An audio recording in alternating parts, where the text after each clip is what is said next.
Journalist hangout. I still have Adewale Adeoye right here with us in the studio, and Babajide Kolade Otitoju BKO joining us via Zoom. So straight to our next conversation.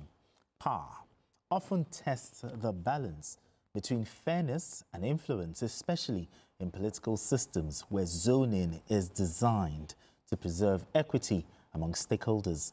In Nasarawa State, Governor Abdullahi Sule's endorsement of Senator Ahmed Wadada as his preferred successor has triggered fresh tension within the All Progressives Congress APC for the 2027 elections in the state. The endorsement is being interpreted by supporters as a signal that Nasarawa West should produce the next governor in line with the state's zoning arrangement.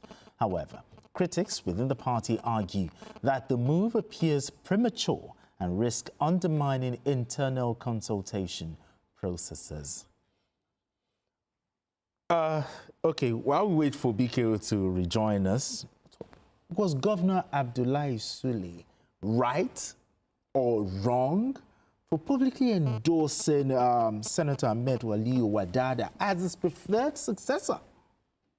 I think... Was it right or wrong? The governor has the right to have his own preferred candidate. Okay. But the governor has no right to impose his own preferred candidate on the party. The party. Even though he's the leader of the party. Now, he called his political appointees at the government house. Yes. And then told them that this is the preferred candidate. For me, I think it's a question of tactics and strategy. I think the tactics is wrong. What made it wrong?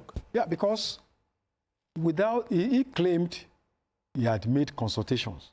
Okay. And that it was narrowed down to 3 candidates. And that this is the preferred choice. The question now is, according to INEC regulations, okay, we are expecting the primaries to take place. And primaries means that people will come and vote. If they are not voting, if it's going to be by consensus, there will have been series of meetings, not private meetings, public meetings, where stakeholders will be carried along. They will come and debate, they will come and talk about their preferred candidate, and then a decision will be taken. And I think that a former governor, Almakura, is already saying that he was not consulted before that decision was taken. If that is true, then it means that the tactics employed by the governor is wrong. Because, even though by law, governors, you can pick a candidate by consensus, but the nature and form of that consensus is very important. Consensus doesn't mean this, position of the strongest person in the party.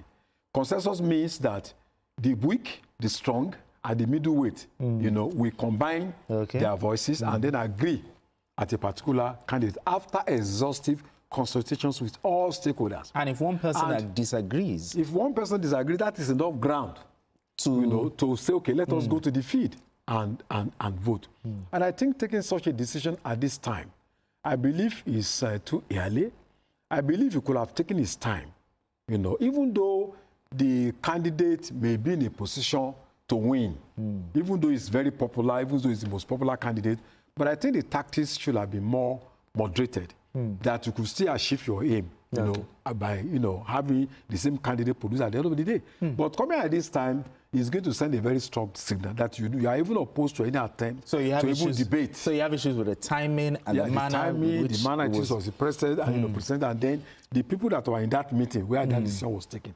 More so that his preferred candidate only recently joined the APC from SDP. So I think that... All right, I've just been told that BKO is back with us. BKO, why do you think the governor's endorsement made things worse? Adewale Adeoye talked about the timing and also the manner in which it was made. Talk to me, what do you think?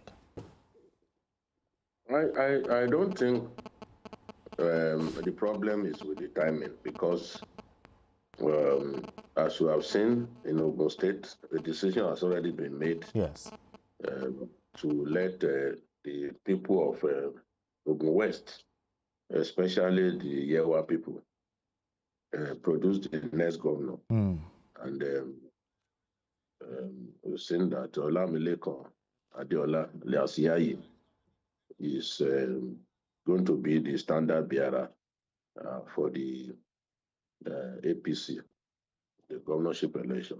So they've taken that early decision.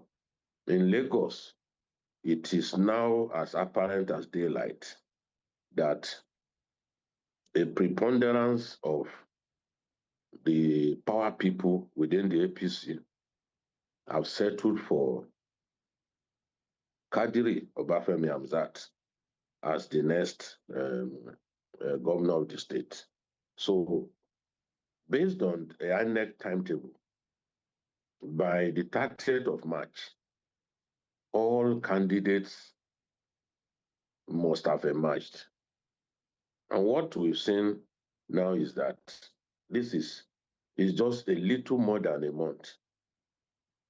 So the problem, in my view, is not really the timing, but the refusal of the governor to achieve unanimity before going out to say that this is his preferred choice. It shouldn't be your preferred choice. It should be the preferred choice of the APC members, of the stakeholders. One person cannot singularly decide who becomes the governor of the state, because there are many power brokers in that state. So if you didn't get Almakura, for example, was governor of that state for 8 years, and he was a charismatic governor who was in the opposition CPC, with the House of Assembly in the state being thoroughly dominated by the PDP. And he weathered the storm and did 2 terms. So if such a person comes out to say he was not consulted, if a former deputy governor of the state, Silas Agara, also said he was not consulted, then something is wrong. Nasarawa always looks like a swing state because you have many opposition figures in the state. The minority there is a very cosmopolitan state, especially its urban centers. So for the party to win the election, it has to ensure that the decision that it has taken sits well with the generality of the party members. Anything short of that could see some of them doing anti-party activity and ultimately causing the party to lose the election. So the governor should have reached out sufficiently to the different tendencies within the party before coming out to say, this is my preferred choice, And look at Lagos State, even Ogun State. The governor reached out. He talked to all the key people that he knew were interested in the position. People like GNI, he talked to them. He didn't just go out to announce. He reached out to them, spoke with the president, and this is the way it should be. This is the way it should be, so that you have all grounds covered before your announcement. Otherwise, this will lead to bad blood.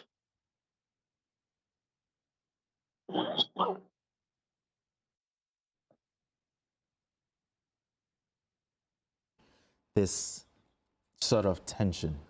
It depends on damage control. Damage control. If the governor, I believe he should be smart enough, because sometimes politicians are not perfect, just like every other human being. But if you make a mistake and you own up to it, and you go back to the drawing board, I believe you can still manage the situation very well. But if you want to carry on with a lot of arrogance and believing that your decision is final, nothing can be done, nobody can challenge your decision, I think that your decision is irreversible. Okay. I think that it's going to cause a lot of damage.